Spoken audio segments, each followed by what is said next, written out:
આજે સવાર પડતા જ મળ્યા ખરાબ સમાચાર કે બ્રિજ દુર્ઘટના ગંભીરા બ્રિજ દુર્ઘટના થઈ 9 લોકોના મોત થયા છે, 9 ને બચાવી લેવાયા છે। દુર્ઘટનામાં સહાયની જાહેરાત કરાઈ છે। મૃતકોના પરિવારને 2-2 લાખની સહાય ચૂકવવામાં આવશે। ઘાયલોને 50,000 રૂપિયાની સહાય પણ આપવામાં આવશે।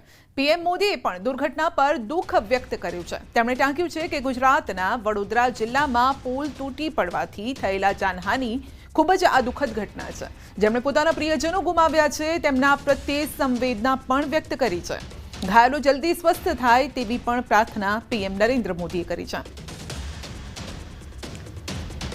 તો પીએમ નરેન્દ્ર મોદીએ સોશિયલ મીડિયા પર દુઃખ તેમણે વ્યક્ત કર્યું છે। આ સાથે જ જ્યારે આ પ્રકારની કોઈ દુર્ઘટના ઘટતી હોય છે ત્યારે ટેલિફોનિક વાતચીત કરીને પણ એ સંવેદના આપવાનો તેમનો પ્રયત્ન પણ હોય છે। અહીંયા દુઃખ વ્યક્ત કરવામાં આવ્યું છે અને જે પણ મૃતકોના પરિવારો છે તેમને 2 લાખ રૂપિયાની સહાય આપવામાં આવશે। આ સાથે 50,000 રૂપિયા ઘાયલોને પણ સહાય ચૂકવવામાં આવશે। તો ગંભીરા બ્રિજ દુર્ઘટનામાં મૃત્યુ આંક 9 પર પહોંચ્યો છે। કરુણાંતિકામાં હજુ મૃત્યુ આંક વધી શકે છે। વડોદરા ગ્રામ્ય એસપી રોહન આનંદનું નિવેદન છે। નદીમાં હજુ પણ તરવૈયાઓ કરી રહ્યા છે શોધખોળ। હાલમાં નદી વચ્ચે 2 ટ્રક પણ ફસાયેલા છે। તો નદીમાં 2 ટ્રક કાઢવા માટે મોટી ક્રેન પહોંચી છે। ક્રેનની મદદ લેવાઈ છે। તો આપ જોઈ શકો છો કે જ્યારે આ દુર્ઘટના સર્જાઈ ત્યારે જો કે પાણી થોડું ઓછું હતું જેના કારણે મૃત્યુ આંક મોટો નથી થયો, પરંતુ તો પણ 9 લોકોના મોત થયા છે। હજી પણ જે 2 ટ્રક છે એ ઊંઘી સ્થિતિમાં છે અને એ 2 ટ્રકને જ્યારે અમે લોકો સચોટ એમાં ચકાસણી કરશું તો ખ્યાલ આવશે કે હજી પણ એમાં જીવતા કે મૃત કોઈ માણસ ફસાયેલા છે કે નહીં। જે આપણા ટ્રક અત્યારે ફસાયેલા છે એમને ઉપાડવા માટે મેન્યુઅલી પણ અમે લોકો પ્રયાસ કર્યા, એમાં સક્સેસ નથી મળી ત્યારે તો ક્રેનની મદદથી પણ અમે લોકો ટ્રાય કરી રહ્યા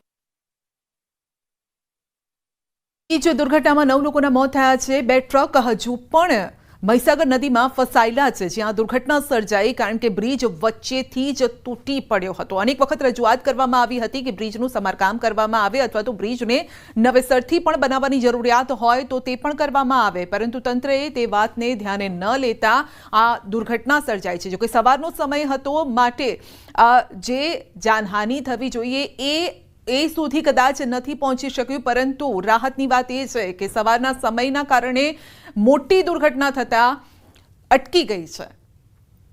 તો તારાપુરથી વડોદરા જતા વાસદ થઈને ડાયવર્ટ હવે કરાયા છે। બોરસદથી વડોદરા જવા માટે પણ ડાયવર્ઝન આપવામાં આવ્યું છે।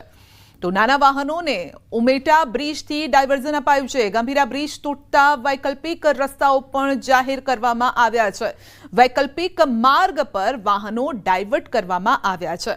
ગંભીરા બ્રિજ તૂટતા વૈકલ્પિક રસ્તાઓ જાહેર કરાયા છે। કયા કયા રસ્તા છે તે પણ જોઈ લો અને જાણી લો। વૈકલ્પિક માર્ગ પર વાહનો ડાયવર્ટ કરાયા છે।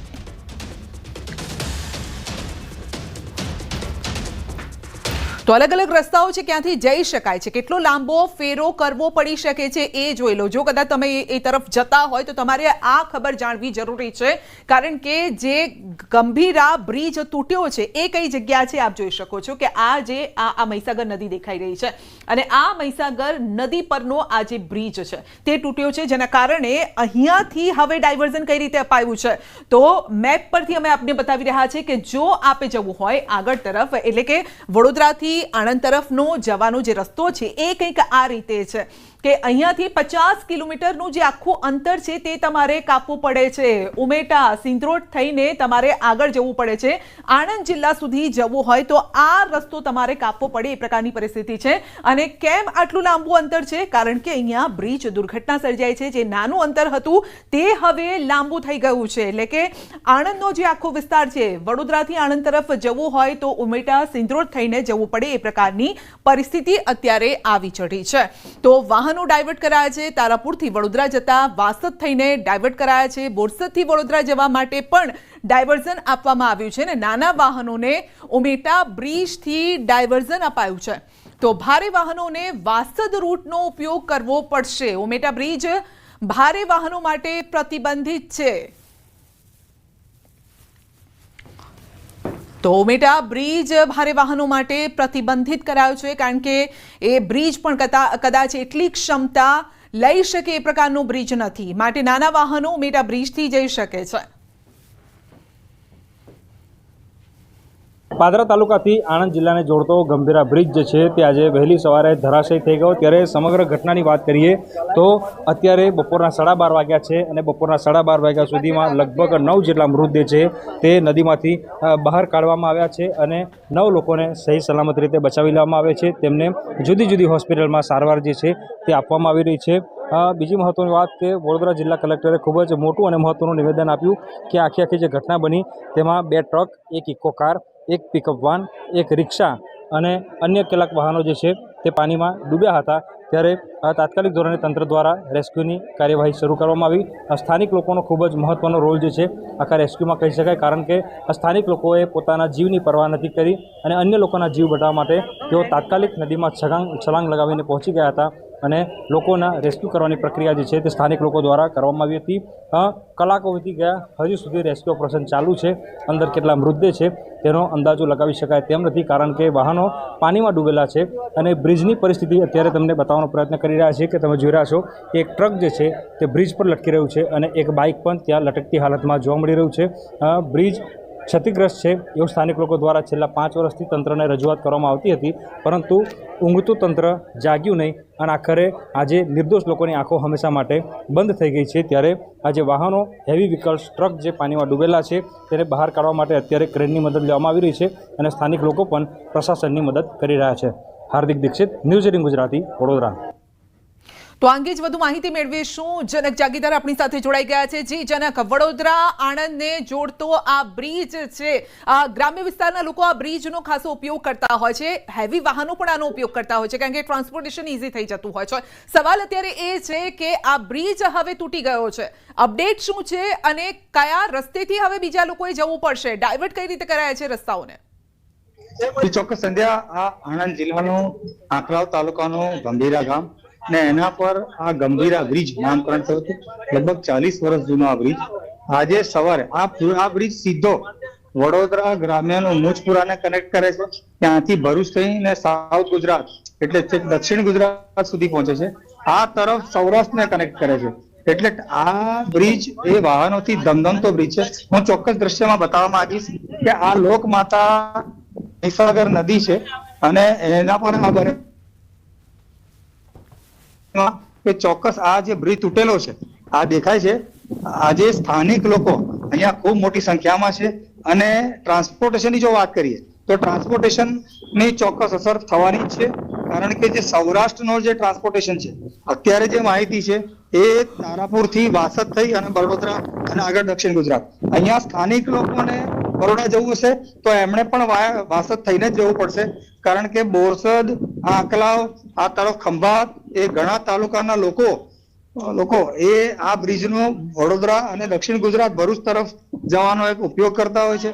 ઘણા સમયથી આ બ્રિજ જર્જરિત હતો, અસંખ્ય લોકોએ લેખિત રજૂઆતો કરેલી છે તેમજ માગણી પણ કરેલી છે। આ બ્રિજની મેન્ટેન કરવાની જવાબદારી આણંદ જિલ્લા માર્ગ મકાન વિભાગની છે। આ પ્રકારના બ્રિજમાં જ્યારે દિવસના હજારો વાહન પ્રસાર થતા હોય ત્યારે એની જે સ્ટેબિલિટી એટલે એની જે બ્રિજની મજબૂતાઈ એના રિપોર્ટના પણ કરવાના હોય છે, એનો અહેવાલ ઉપર રાજ્ય સરકારના માર્ગ મકાન વિભાગને મૂકવાનો હોય છે, એટલે ત્યાં પણ બેદરકારી તો ચોક્કસ જ છે। આજે સવારથી જ ખૂબ મોટા બધા નેતાઓ, એ ભારતીય જનતા પાર્ટી હોય, કોંગ્રેસ હોય કે ગમે તે હોય, એ બધા નેતાઓ આજ સવારથી જ અહીંયા હાજર હતા, પરંતુ એક વાત ચોક્કસ છે કે આ બધા જ નેતાઓ વાત કરે છે કે ભાઈ અમે ખૂબ જ દુઃખદ દુર્ઘટના છે અથવા તો ચાલો ખૂબ જ દુર્ઘટના છે મોટી, તેમજ કહી શકાય કે દુઃખ, પરંતુ જ્યારે જરૂર હતી આ ટ્રાન્સપોર્ટેશન બંધ કરવાની, જો આ ટ્રાન્સપોર્ટેશન જો બંધ કર્યું હોત તો ચોક્કસ આ દુર્ઘટના ના સર્જાઈ। જનક, લોકો સાથે વાતચીત કરો। જી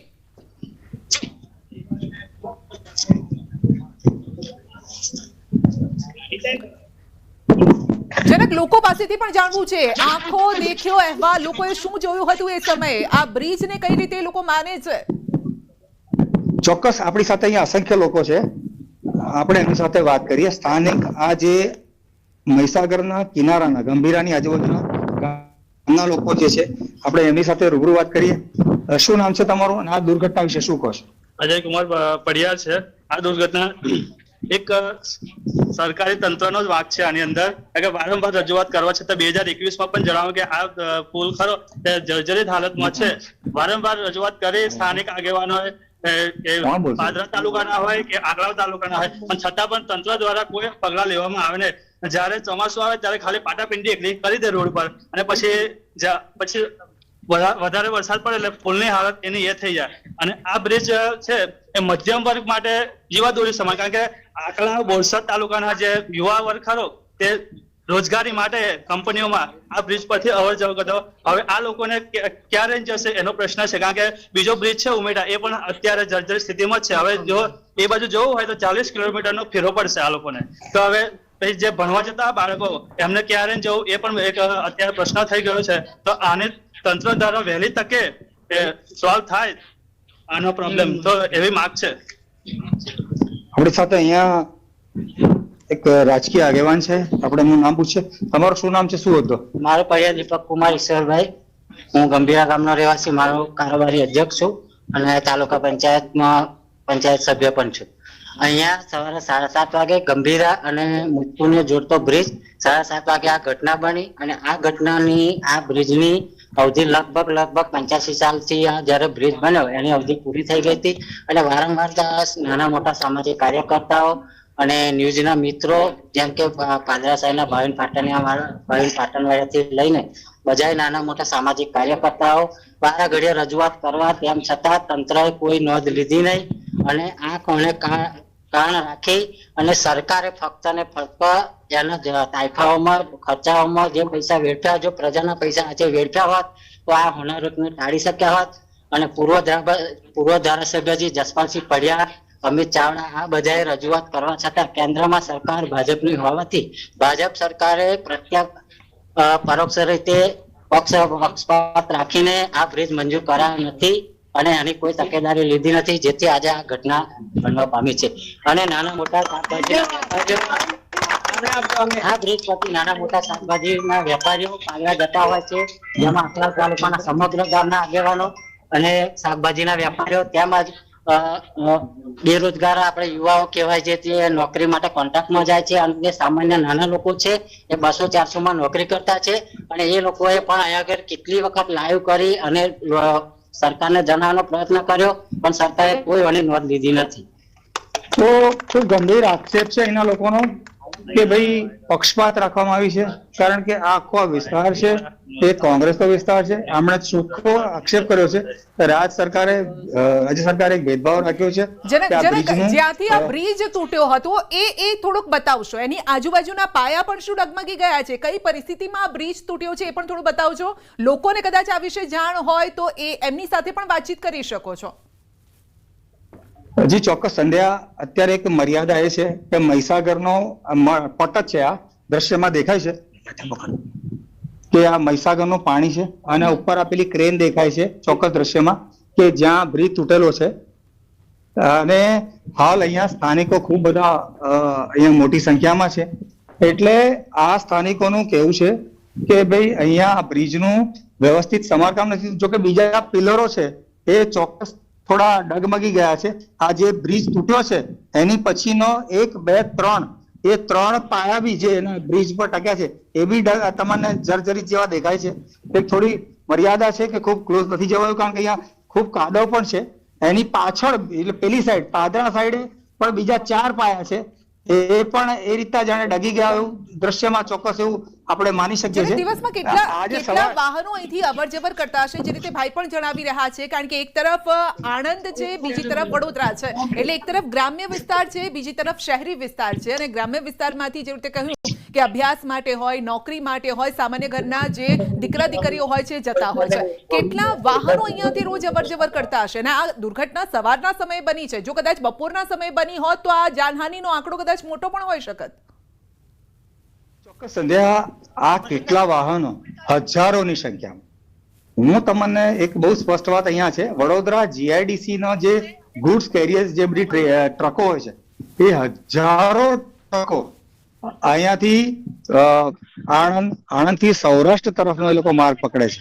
બીજું મહત્વની બાબત એ કે આણંદ થી પણ હજારો વાહનો આ તરફથી વડોદરા જતા હોય છે, બાઇક ચાલકો પણ જતા હોય છે, પ્રાઇવેટ ગાડીઓ બી જતી હોય છે. એટલે કેટલા વાહનો તો ચોક્કસ કહી શકાય કે હજારો વાહનોની અવર જવર આ બ્રિજ ઉપરથી થતી હોય છે. અને જો આ દુર્ઘટના જો કોઈ રેગ્યુલર ટાઈમે એટલે કે પીકઅપ અવર્સ કહેવાય છે જેને, કે 9 થી 11 કે એવા કોઈ ટાઈમે થઈ હોત તો ચોક્કસ કહી શકાય ખૂબ મોટી જાનહાનિ થઈ. જી સંજય. બિલકુલ જનક, બીજી એક મોટી વાત અહીંયા એ છે, કારણ કે આ જ્યારે દુર્ઘટના સર્જાઈ ત્યારે ઓફિસમાં પણ આ રીતે ચર્ચાઓ ચાલતી હતી અને કેટલાક લોકોનો એવો પણ મત સામે આવ્યો હતો કે કદાચ જો આવી દુર્ઘટના કોઈ શહેરી વિસ્તારમાં થઈ હોત તો કદાચ આટલા લોકોનો જીવ પણ ન બચી શક્યો હોત, કારણ કે ગ્રામ્ય વિસ્તારના લોકો છે માટે એ લોકોએ નદીમાં ઉતરીને તરીને લોકોના જીવ બચાવ્યા છે, પોતાનો જીવ જોખમમાં મૂકીને. કારણ કે ગ્રામ્ય વિસ્તારના લોકોને જે અને સામાન્ય રીતે જે નદી કાંઠે રહેતા હોય છે, નદી કાંઠાના ગામડાના લોકો હોય છે, એ લોકોને તરતા આવડતું હોય છે માટે એ લોકો પોતે જ કોઈને પૂછ્યા વગર જાતે પોતે નદીમાં કૂદ્યા અને લોકોનો જીવ બચાવ્યો છે. જો કદાચ શહેરી વિસ્તારમાં હોત તો આવું કદાચ ન બની શક્યું હોત. ચોક્કસ સંધ્યા, તમારી વાત 100% સાચી છે. અહીંયા જે નદી કિનારાના ગામો છે, લોકમાતા, મહીસાગર, એનો જે નદીનો પટ છે એ ખૂબ વિશાળ છે. ખેડા જિલ્લો, આણંદ જિલ્લો, વડોદરા, પછી આ તરફ છે ખંભાતના અખાત સુધી મળે છે. અને અહીંયા જે નદી કિનારાના ગામો છે બધા ગંભીરા, બામણગામ, ચમારા, એના કિનારે રહેતા લોકો છે એ પહેલેથી જ બહુ ટ્રેન લોકો છે. એનું મુખ્ય કારણ એ છે કે જ્યારે મહીસાગરનું પાણી અતિ વરસાદ હોય અને મહીસાગરના પાણી એમના ગામોમાં ફરી વળતા હોય છે, એટલે અમને બાળપણથી જ તરવાની એક ટ્રેનિંગ હોય છે. આ લોકો ઉનાળામાં બી અહીંયા ઠંડક માટે બી અહીંયા તરતા હોય છે. અને નૈતિક હિંમત ગ્રામીણ છોકરાઓમાં સ્વાભાવિક રીતે વધારે હોય એવું ચોક્કસ છે જ સંધ્યા. અને આ છોકરાઓએ અહીંયા જે આજુબાજુના જે છે એ લોકોએ ઘણી બધી જેટલી મદદ થાય એટલી કરી છે. શરૂઆતમાં થોડું એમનું પોલીસ તંત્ર સાથે બી ઘર્ષણ થયું હતું, કારણ કે પોલીસ તો શું છે કે કોઈ જાનહાનિ ના થાય માટે પગલા લે, અને આમની એક શુભ દાનત એટલે સારો એક વિચાર હતો કે ભાઈ જેટલી મદદ થાય એટલી લોકોને કરીએ. બીજું સંધ્યા મહત્વની વાત એ છે કે આજે સવારે અમે જ્યાં ઘટના સ્થળે બ્રિજ ઉપર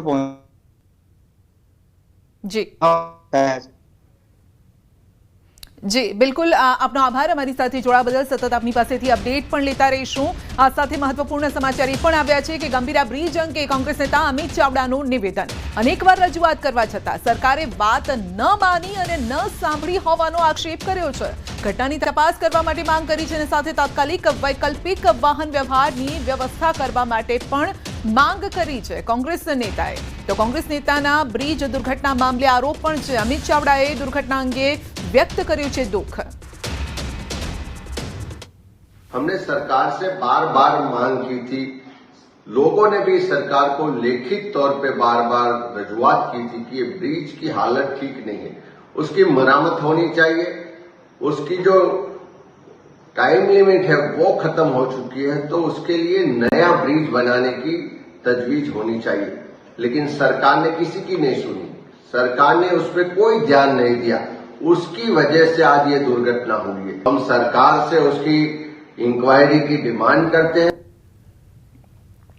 તો આણંદ વડોદરાને જોડતા મહીસાગર નદીનો બ્રિજ તૂટી જતા મોટી દુર્ઘટના સર્જાઈ છે. જોકે આ બ્રિજને લઈને વર્ષો પહેલા રજૂઆત કરાઈ હતી. બ્રિજની ખખડધજ હાલતના પગલે નવો બનાવવા અને રિપેરિંગ કરવા માટે પણ રજૂઆત કરાઈ હતી, પરંતુ લોકોની રજૂઆતોને ધ્યાનમાં ન લેતા આ ગંભીર દુર્ઘટના સર્જાઈ છે. તો ગંભીર ઘટના ઘટી હોવાના આરોપ અને સાથે જ માનવ વધનો ગુનો દાખલ કરવામાં આવે તેવો પણ આક્રોશ લોકોમાં છે.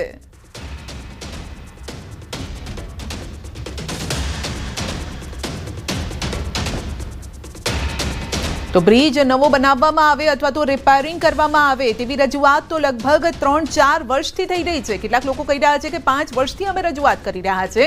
એ ફક્ત પોલિટિકલ પાર્ટીના લોકોની વાત નથી કરતા, સામાન્ય લોકો પણ આ સમસ્યા અને જેને ઉજાગર કરી ચૂક્યા છે, પરંતુ તંત્રએ ધ્યાને ન લીધું ને આ દુર્ઘટના સર્જાઈ. ઘટનાની અમે રજૂઆત 2021 ઓગસ્ટના રોજ સરકારના લાગતા વળતા ડિવિઝન આરએનબી ડિવિઝન બરોડા અને કલેક્ટરશ્રીને અમે રજૂઆત કરી હતી કે આટલી ગંભીર પરિસ્થિતિમાં જો બ્રિજ હતો તો તમે કોઈ કાર્યવાહી કરો, નવીન બ્રિજની સરકારમાં રજૂઆત કરો. પણ આજ દિન સુધી 3 વર્ષ વીતી ગયા, પણ આજ દિન સુધી કોઈ કાર્યવાહી કરવામાં આવી નથી અને આજે એનું પરિણામ નિર્દોષ લોકોનો જીવ ગયો છે. બુલેટિનમાં આગળ વધીશું નાનકડા બ્રેક બાદ.